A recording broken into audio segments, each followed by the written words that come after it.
Good morning. Today is December 22nd, 2014. The time is 9:14. We are on the record. I'm Louis Soucy, the videographer. Our court reporter is Dicey Etchison. We are here in San Antonio, Texas for the deposition of Mr. Marty Rathbun. In case number 813-CV220-T27-TBM. To be heard in the United States District Court, Middle District of Florida, Tampa Division. Luis A. Garcia Saz and wife, Maria de Rocio Burgos Garcia, plaintiffs, versus the Church of Scientology Religious Trust and Church of Scientology Flag Service Organization, Inc. If counsel would please introduce themselves and whom they represent. Bert Deixler, Kendall Brill, and Klieger on behalf of Flag Service Organization, Inc. I'm assisted by Sarah Heller. Let's have the persons present also identify themselves. Neil Levin. Neil Levin. Ben Shaw. Okay. Hey, who do you represent? Mr. Babbitt. Mr. Babbitt, are you on?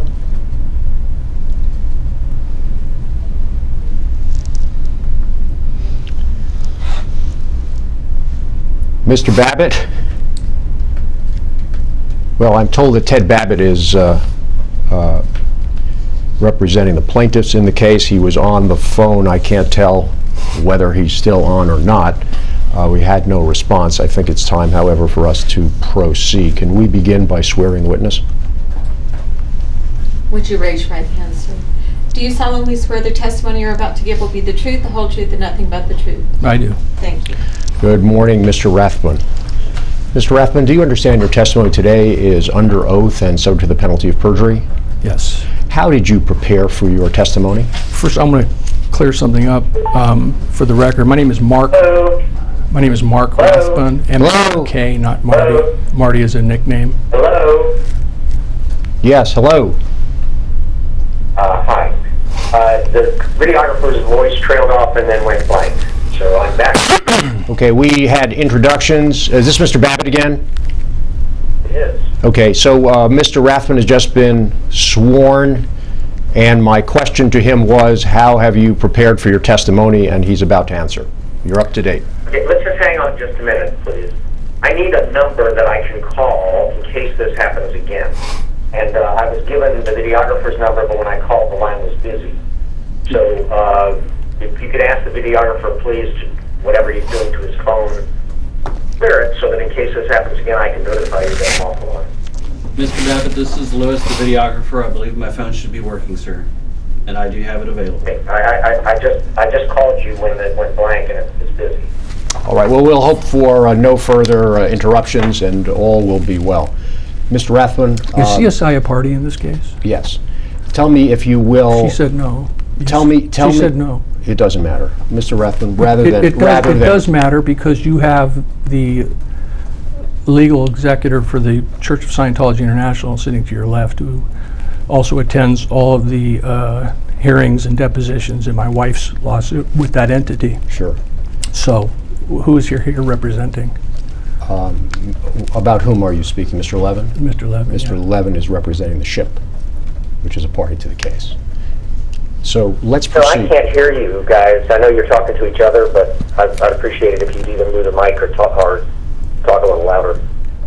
He said that Neil Levin's representing the ship, though he's in the legal department for Church of Scientology International. And Mr. Schulman, is he here? No, he's not. Okay. Okay, so let's get going. The question was, how did you prepare for your testimony, Mr. Rathbun? I read my declaration. And which declaration did you read? My declaration in this lawsuit. Okay, did you read anything else? I read the declaration of Ken Weber. I think it's Ken Weber, whoever Mr. Weber was, who put a declaration for you all in this case. And I think I kind of skimmed over the Mike Ellis declaration. Did you do anything else to prepare for your testimony? No. Okay. Did you speak with anybody in order to prepare for your testimony? I spoke to Mr. Babbitt on Friday. I think it was Thursday, Friday. And what did you say to Mr. Babbitt and he to you? I said that, well, I asked him, you know, how the court would manage this deposition because of your client's history of abusing the litigation process, including your own, in an unethical and immoral fashion. How much would the judge keep this limited to the issues in this case? And he said that he made it pretty clear that it should be limited to the issues in this case. What else did you discuss with Mr. Babbitt? I think that's about it. Okay, about how long did that conversation last? Probably about 15 minutes. Okay, you've told me everything that you can recall about the conversation you and Mr. Babbitt had on this past Friday, is that true? Pretty much, yeah. Okay, if you wanted to refresh your memory about anything else that was discussed by you and Mr. Babbitt on that occasion, to what, if anything, would you refer? I would ask Mr. Babbitt. You didn't make any notes of the conversation? No. Other than Mr. Babbitt, with whom have you spoken about the subject matter of your testimony? About the subject matter Yes, sir. of my testimony, nobody. Okay. Speak to Mr. Rinder about it? No. Okay. When is the last time you and Mr. Rinder discussed anything pertaining to this litigation? Probably about the time I did my declaration. Which declaration is that? The declaration in this case. There are two declarations in this case. Oh, I didn't realize that. Have you brought with you some documents, sir? Yeah, I brought the declaration somewhere.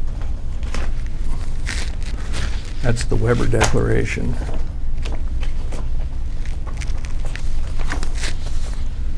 Um, 19 April 2013.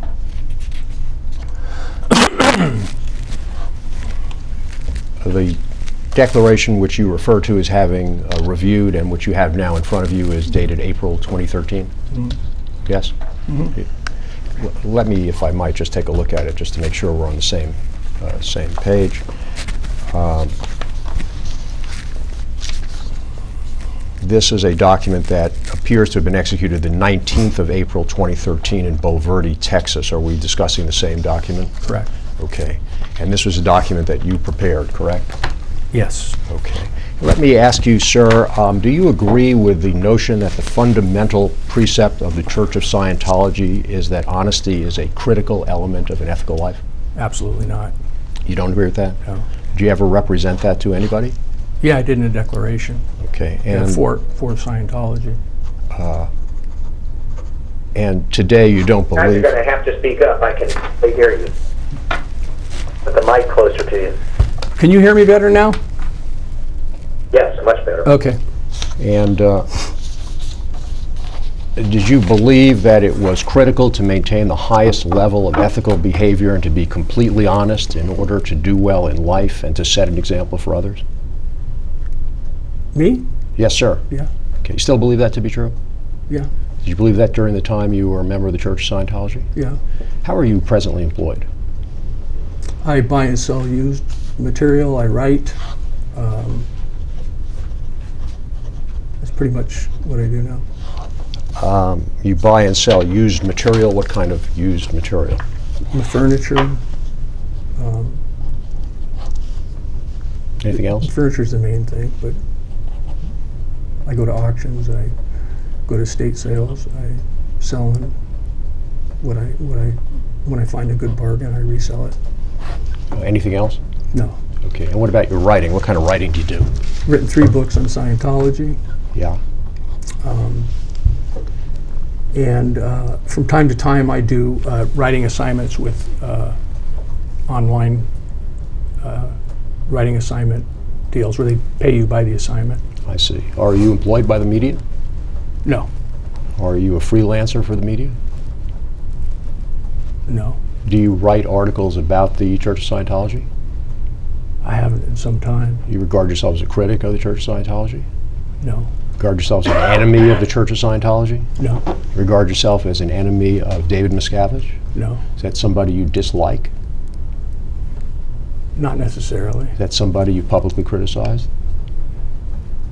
I publicly disclose facts about him. You publicly criticize him, sir? I don't know if you want to call it criticism. That's your characterization. Have you likened him to famous criminals? Perhaps. You're not It sure? would be a good. It would be a good. It would be a good analogy. Mr. Miscavige was once your friend, correct? So I thought. And a good friend of yours, correct? So I thought. And a person who assisted you in your career. Is that also true? Not necessarily. Your No. Everything is about. There's no. David Miscavige doesn't assist anybody without a motivation, and so it was really a one-way flow. I actually helped him with his career. You helped him, but he didn't help you. Really. Yeah. Okay. But so you don't have any ill will toward him, correct? No. Okay. You never, for example, likened him to Adolf Hitler. True? Well, that's two different questions. Just your intonation makes it sound like it's two different things, and the answer to liken him to Adolf Hitler, absolutely yes, Okay, I have. But that doesn't connote hate or dislike. It just is what it is. Now, what does that mean, sir? You didn't understand what I said? Right. That's why I asked. Well, you probably got to read it back. I can't. I just said what I said. Okay. Pretty simple English. How about Joseph Stalin? Did you liken him to Joseph Stalin? Yeah. Yes. Did you liken him to Ayatollah Khomeini? Yes. And what do you mean by those comparisons of Mr. Miscavige? Oh. If it doesn't mean dislike. What it means is there's parallels in their behavior that are very direct.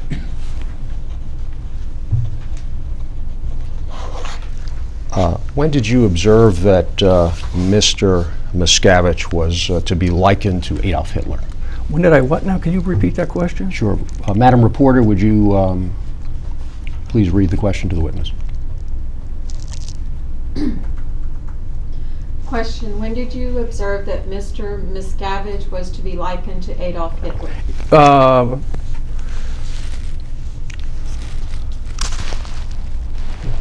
On and off between 1982 and 2004.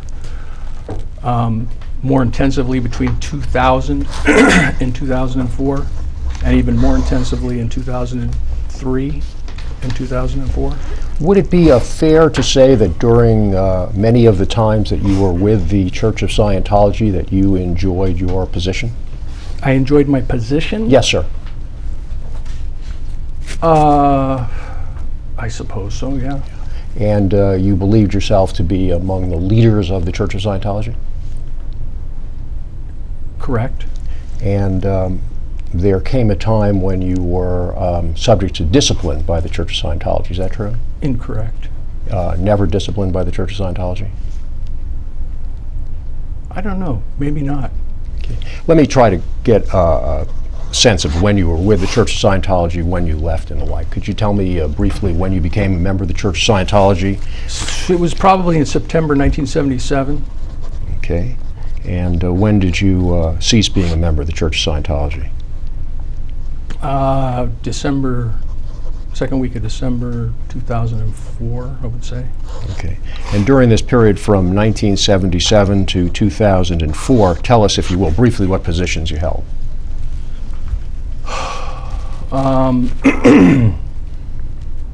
Purchaser for a renovations project. And what time period was the purchaser of renovations? 1978.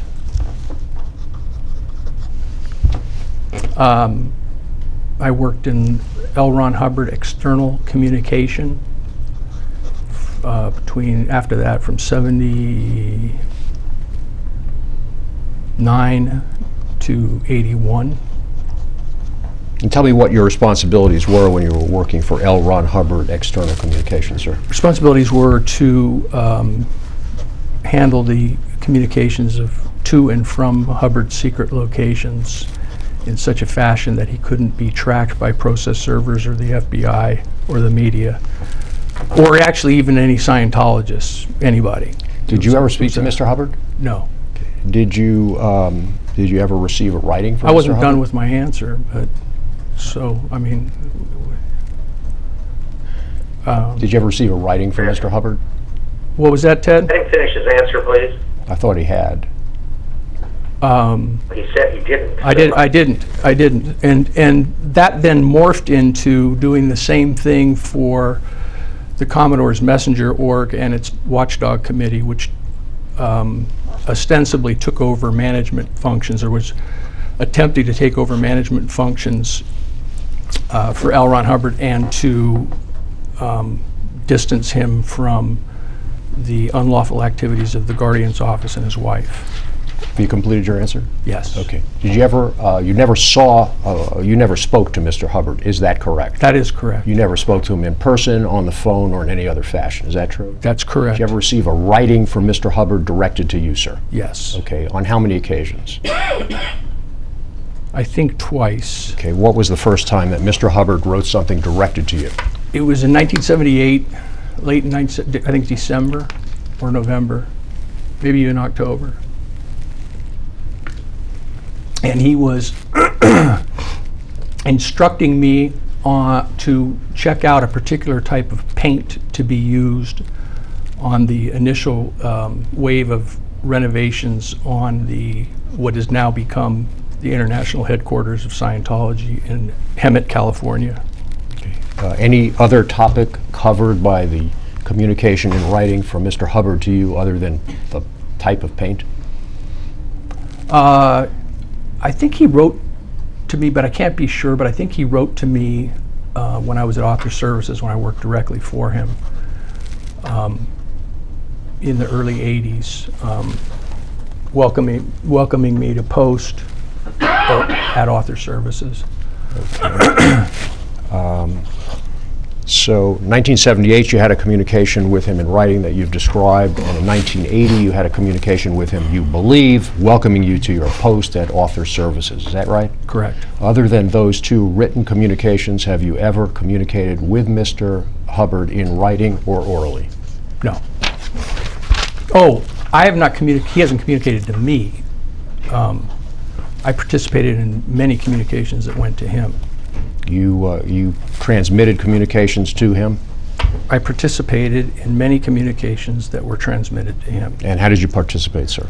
Provided information, wrote parts of them. Okay, we were going through your tenure at the Church of Scientology. You were up to about 1978. Actually, I was up to 81, but From 1978 to 1981, were you with the external communications of LRH? yes. Okay. And what happened in 1981? In 1981, I got put on the special project, which was a project that was operated by David Miscavige and consisted of about 6 people, I think. And the purpose of it was to create an all clear for L. Ron Hubbard so that he could come to the international headquarters base in Hemet without fear of being served with process or being discovered by a reporter or being assassinated or being under any type of threat. And what organization were you working for in 1981 when you were put on this special project? I think it was Church of Scientology of California. And how long did you serve in whatever capacity that was for the Church of Scientology, California? Well, it morphed. Again, I was on that until January, I think, of 82, at which point it was referred to as special unit because Author Services was formed to set up a buffer between Hubbard and the church and the outside world. And so David Miscavige and several other people involved in his finances started a separate office. And myself and some others that were part of Special Project stayed doing the same function but calling ourselves Special Unit. And that went on from approximately January 82 until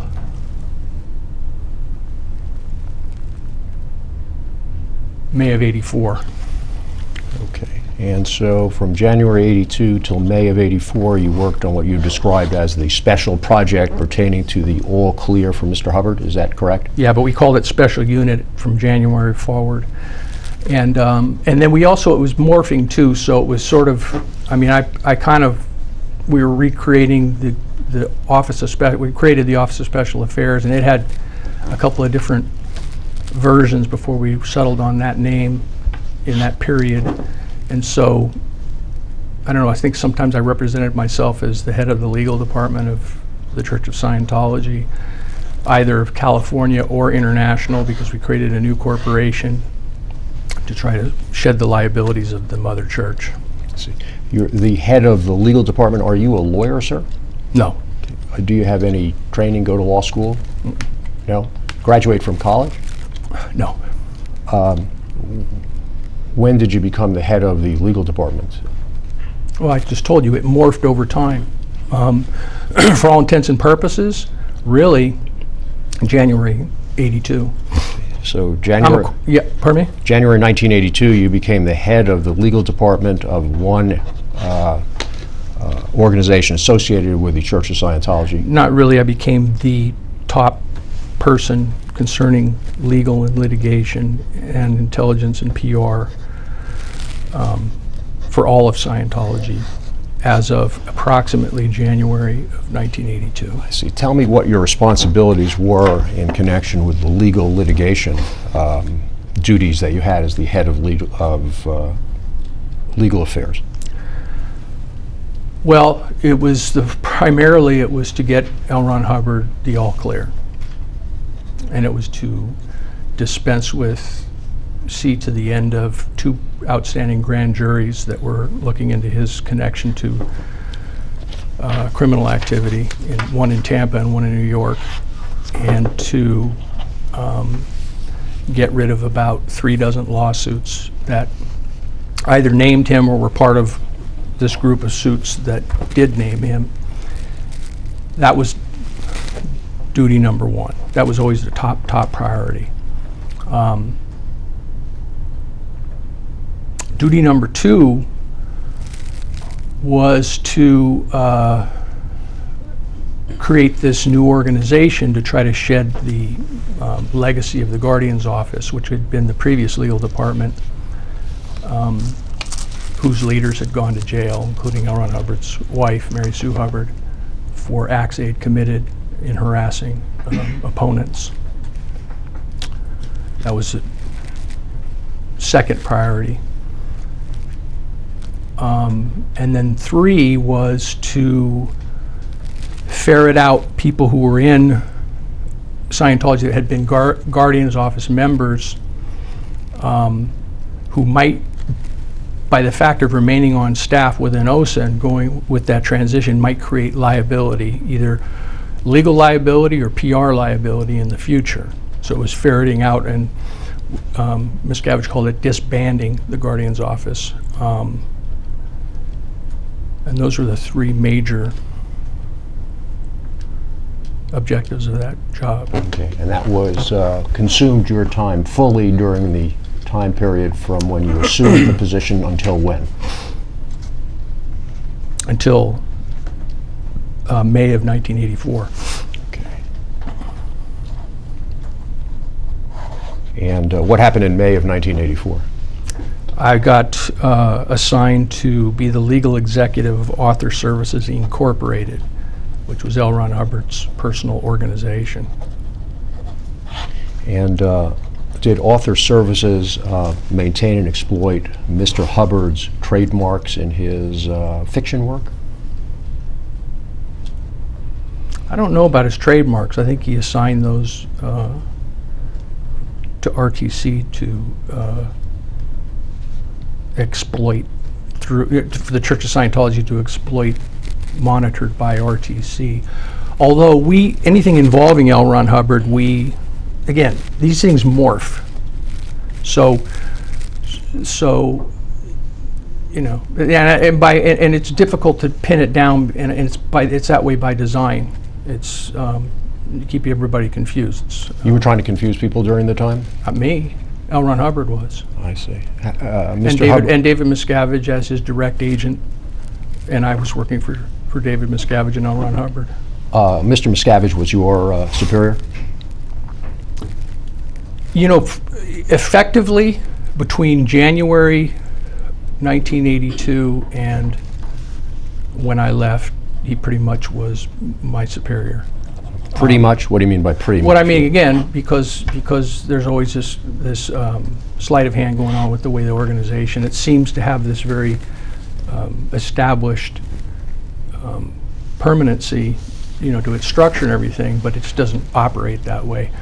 I had nominal, from January 1982 until I went to Author Services in 84, I had nominal superiors, but David Miscavige controlled every action on my post. From 1982? I always answered directly to him. In 1984, when I went to Author Services, I had a superior, Lyman Spurlock, until 87.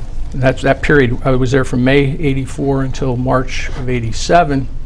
But Lyman Spurlock never directed me or was responsible for my action. David Miscavige directly dealt with me. Sure. So from 82 to 84, who were your nominal superiors?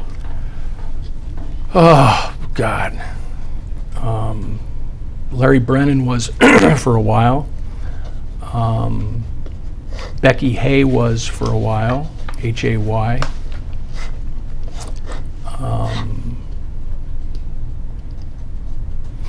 Steve Marlowe was for a while, Marlowe, I think, Marlowe, until 84. And then in 84, Lyman Spurlock. And Norman Starkey was for a while too. I mean, it's just, there was 4 different nominal superiors. Okay. Actually, probably more, but those are the principal ones. I see. And when you say nominal, what do you mean by that? Just like I said, you have this organizational structure. David Miscavige is at the top as the chairman of the board of Author Services. Lyman Spurlock is the deputy executive director for client affairs. The legal department's under him. I'm the head of the legal department. So Lyman is my nominal senior. And like I said, in a 3-year period, Lyman was in effect junior to me because litigation was hot and the top priority, as I told you, all clear. So David Miscavige dealt directly with me. Mm-hmm. Did you think there was something unethical, improper, or dishonest about the structure of the organizations in which you were working during the time that you were a member of the church? It's a difficult question because you justify everything so much, at the time. Otherwise you wouldn't do it. But yeah, I mean, absolutely. It was intended to but at the time it was, you just sort of intuit it, but I know it now, after all this time has passed and I've done all my study and I know all the facts that I know now, that I think it was unethical. Did you think you were and immoral. Did you think you were acting unethically? At that time, no, because I was under the ethics system that and this is the Scientology ethics system in a nutshell. If it forwards L. Ron Hubbard and Scientology, it's good. If it doesn't, it's bad. And so I was part of that ethics system, and therefore it seemed ethical at that time. Did you think you had to be completely honest in order to do well in life and to set an example for others? Me? Yeah. I mean, yeah, on a certain level. Was that one of the precepts by which you lived your life during the time you were in the Church of Scientology? No, not really a precept. That kind of sums up my feelings, though. Okay. So you were living an honest, ethical life during the time you were at the Church of Scientology. Is that fair? No. You weren't living a honest and ethical life at the time you were in the Church of Scientology, correct? No. Well, which is it? It's not one of the two.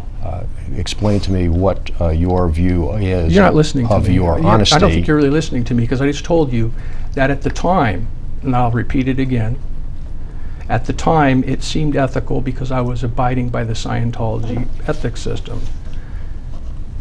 In the broader scheme of things, knowing all the facts I know today, it was not really ethical. In May of 1984, did you get a new position at the church? Yes. What position was that? Asked and answered, but legal executive author services. Okay, and how long did you serve in that position? until March of 1987, which I already told you. And then in March of 1987, what was your next position? Inspector General, well, missionaire actually, but I mean, I became the Inspector General for Ethics RTC. And who appointed you to that position of Inspector General in March of '87? David Miscavige. And did you appreciate that responsibility? No, matter of fact, I objected to taking the post. I didn't want to take it. And how did you object? Was that in writing or orally? Orally. And to whom did you object? Greg Will here. Yeah. Anybody else? May have to David Miscavige. Okay. And notwithstanding your objections, you assumed those responsibilities? Correct. And what were those responsibilities, sir, starting in March of '87? The first one was, Jesus, the probate, handling the probate of L. Ron Hubbard's estate, handling the IRS and getting exemption,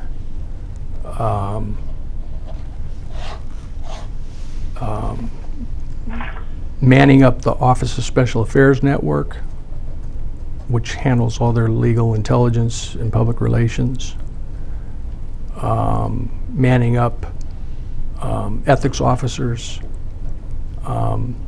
putting in a justice system, because it always been sort of a sham kind of system that didn't really effectively operate.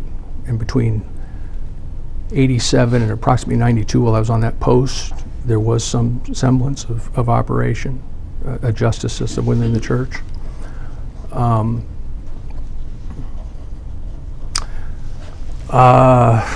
Surveilling Pat Broker, keeping an eye on him. That was part of the probate and the IRS concern. I did specific direct intelligence things for David Miscavige during that era that he thought were a particular threat to himself and the church. Okay. From '87, starting in 1987, was it your view that there was no justice system in the Church of Scientology? Starting in '87? Yeah. It was a sham, I said. And when did you first believe that the justice system was a sham? I didn't really believe it. It was just by observation. It was, and that was one of the reasons for the formation of my post. So in 1987, as you understood it, your post was formulated for the purpose of putting into place a justice system, correct? Correct. Okay. That was one of the purposes. And who put that responsibility upon you? Was that Mr. Miscavige as well? L. Ron Hubbard. Mr. Hubbard asked you to do that? It was part of his, he had probably a file cabinet drawer full of what we call advices or directions for RTC, and that was one of them. Was it directed to you personally? It was directed to RTC. Okay. Not to you personally, correct? No. Okay. So And what we did was, is when we organized the place, we broke it into administration, ethics, and technology, which were the three sort of bodies of, you could assign all of the different things that Hubbard said RTC should do to those three things. And so that fit under the ethics one. So no, David Miscavige didn't particularly assign me to it. L. Ron Hubbard did. Okay. That was the whole basis of the organization. That So L. Ron, I try to follow this with clarity. L. Ron Hubbard, who never spoke with you and only wrote to you on 2 occasions, nevertheless gave you an assignment? Is that, am I correctly You're just playing understanding? word games right now. I said what I said. You're just playing word games. How did Mr. Hubbard, who, as I understand from your testimony, was deceased, make an assignment to you? Ted, do I have to tell him again? I already explained this.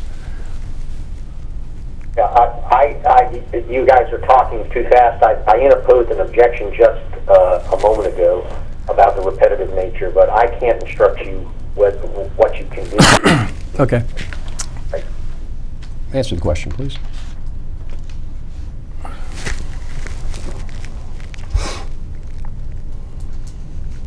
Mr. Rathbun, would you answer the question, sir?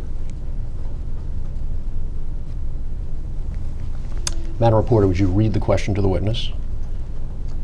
You don't need to. I know what the answer is. I'm just contemplating what to do about this harassment.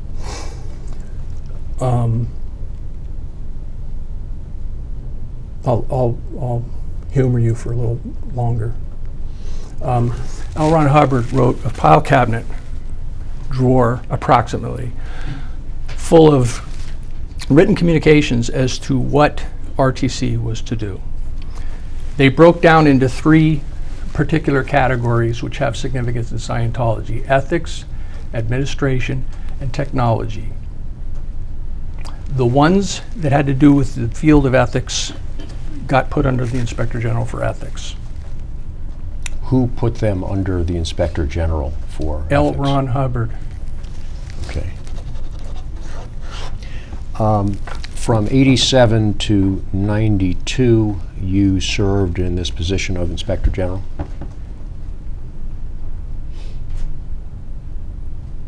'93, Inspector General for Ethics. There was 4 Inspector Generals.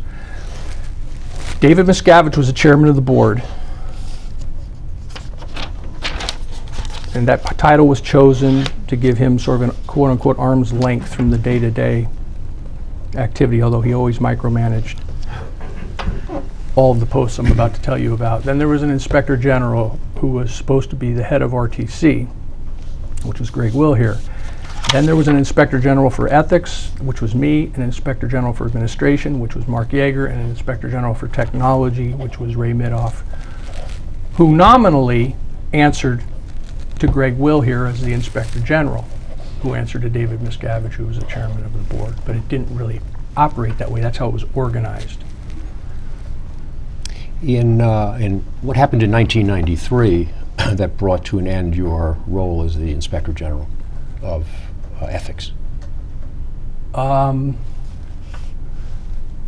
it actually began, these things morph, and it actually began in 1990 when David Miscavige took Greg Will here off post because he embarrassed him with Tom Cruise, which was the greatest offense that you could possibly commit in David Miscavige's eyes. He put his head on a pike, which is a Scientology vernacular for blaming something on somebody publicly and making a big show of it. And he put Greg Will here's head on a pike. And so that whole degeneration of that system really began in 1990. And I think he took Yeager off in 91-ish. And so by the time 91, 92 rolled around, the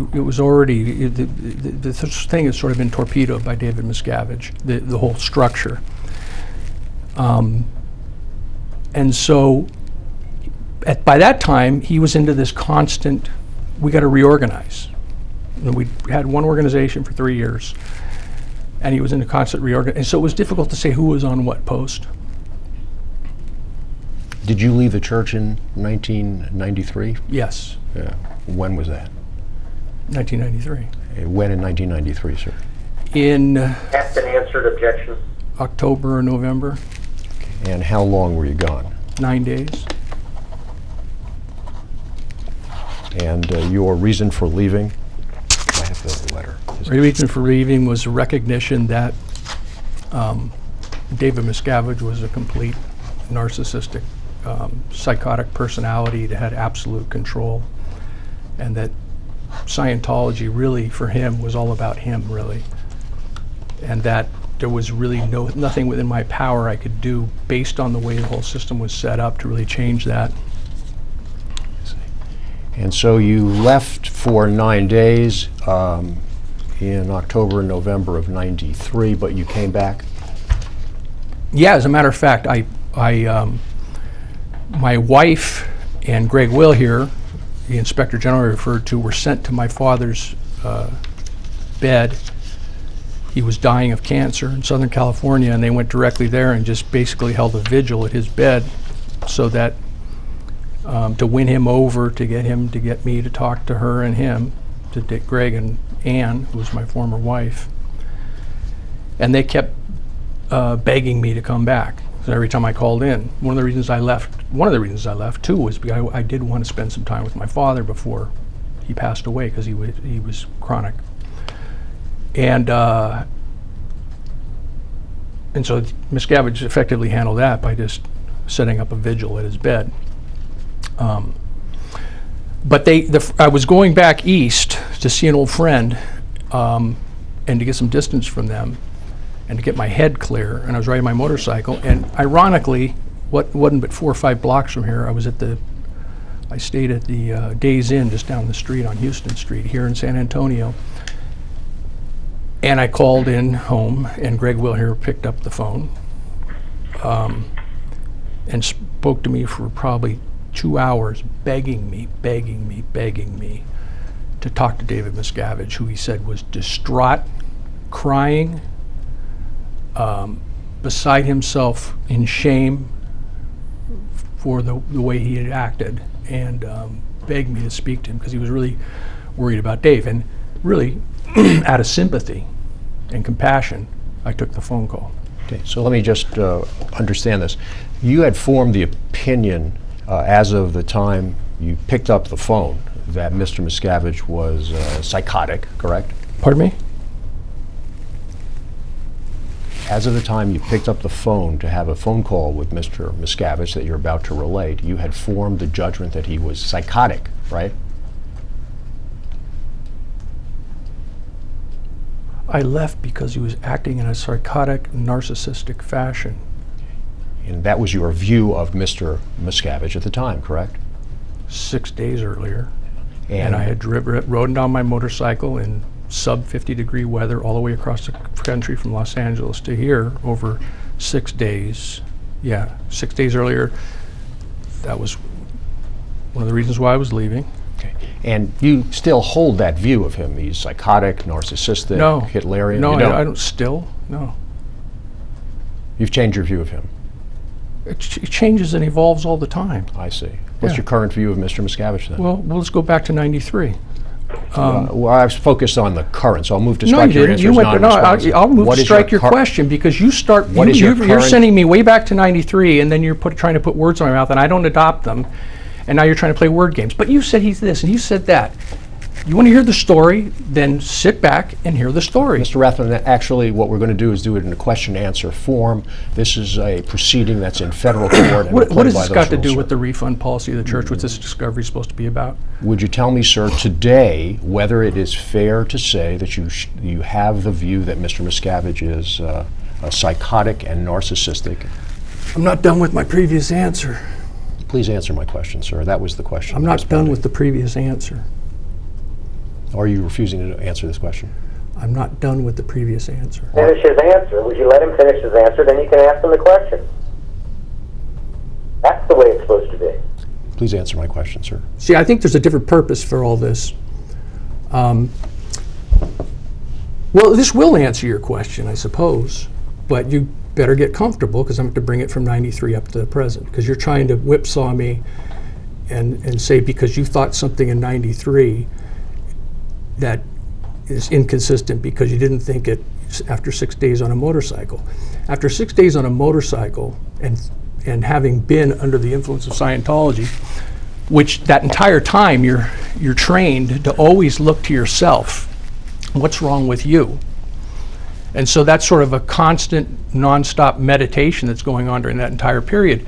So when I get to San Antonio, I'm leaving my entire life behind. And I'm not in a good shape mentally or emotionally. And now I'm being told that this guy who acts like Adolf Hitler, Ayatollah Khomeini, and who was the third guy, Joseph Stalin, had some come to Jesus moment, which is astounding. Never in the history of all of Scientology, of all of the people that you want to interview or depose, who were defectors during any period of time ever witnessed anything like this. Nobody has, except for me. He was begging me to forgive him, begging me to meet with him. He said, I will fly to San Antonio right now. It sort of flabbergasted me, Bert. Have you completed your answer? Yes. Okay, so my question was, your current view of Mr. Miscavige is that he is a narcissist and psychotic. Is that true, yes or no? He acts in a narcissistic and psychotic way.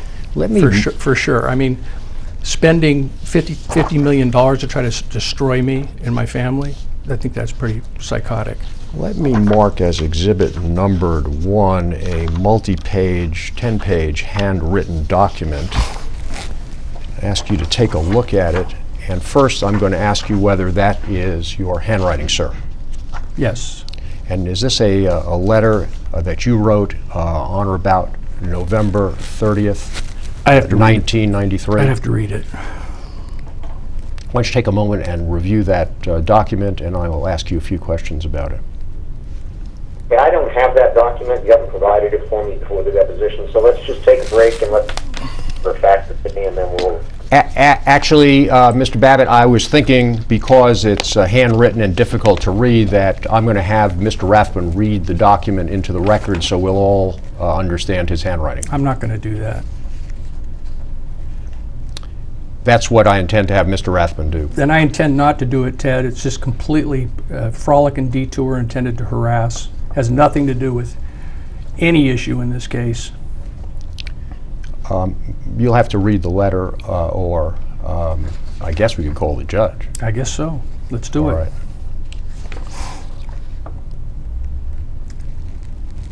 Well, I'd like to see a copy of the letter. Would that be Yeah. possible, Mr. Reporter? Mr. Reporter?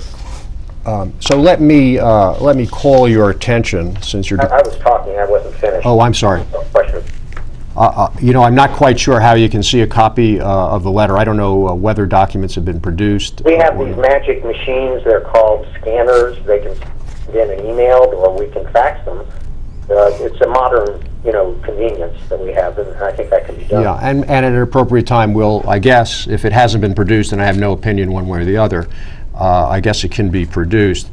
Mr. Rathbun, in the... Text me during a break. That's what we're going to do. Yeah, we'll send it to you. I guess if it hasn't been produced, I'll inquire here as to whether it can be done. Mr. Rathbun, in this letter you wrote, am I correct that... I'm trying to read it. You told me to read it. Mr. Rathbun, Ms. Reporter, I'm suspending this deposition under the rules long enough to obtain a copy of that. Would we please take a break, get me a copy of it, and then we'll start again. Well, I don't know that you're empowered to suspend the deposition, which is to proceed as I though think we I were... am. I'm entitled to suspend the deposition and ask for a court hearing. Okay, why don't we do The that? easiest thing to do would be to just fax me a copy or email me a copy of that document. Yeah. It would take 5 minutes to do that. I'm happy to do that if it hasn't been produced. As I said before, I'm not sure whether it has been produced or not. Well, we don't have to argue about it. It's not been produced. You would never produce something like this. Mr. Rathbun, are you familiar with the documents that have been produced in this case? I said would. It's a subjunctive. Scientology would never produce a document like this. Let's take a short break. I will produce this document to you. I intend to inquire about it, and if Mr. Rathbun refuses to answer my questions pertaining to it, we will suspend the deposition. I'm He's waiting right, for and you we'll to. call I'm the waiting for district you to judge. give a copy of the document to counsel for the other side, who called me as a witness, who said he's suspending the deposition until he gets it. And then you'll answer questions about it. Correct? Perhaps. Okay. All right, we'll take a couple of minutes to try to get this document to you, Mr. Babbitt. And what is the number that we should use to try to send it to you? 561-684. Well, you can probably scan it and send it to me by email. Please don't take the document. It's a court exhibit. Put the document down, Mr. You want me to read the Rathbun. document? I want you to sit here with the court document. Don't take a document out of the room. This is a court exhibit. You said you Please. produced it. Put the document down, sir. It is an exhibit in a district court proceeding. Do not leave the room. If you want to read it here. Okay. Are we taking a break? We're going to take a break. So you want us to try to scan it and send it to you as a PDF? Is that your preference, or fax it? Yeah, that's probably the easiest thing, but I can give you a fax number. Why don't you, I'll see what is possible to do here. Why don't you give me the number and your email address? 561 Yeah. 684 6308. I'm sorry, 6308? Correct. Okay. 561-684-6308. My email address is Ted, Babbitt, BABBITT, @Babbitt-Johnson.com.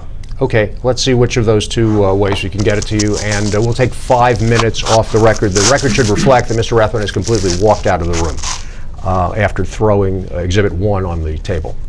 off the record for a couple of minutes. Time is 10:04. Happy on it, just keep it up.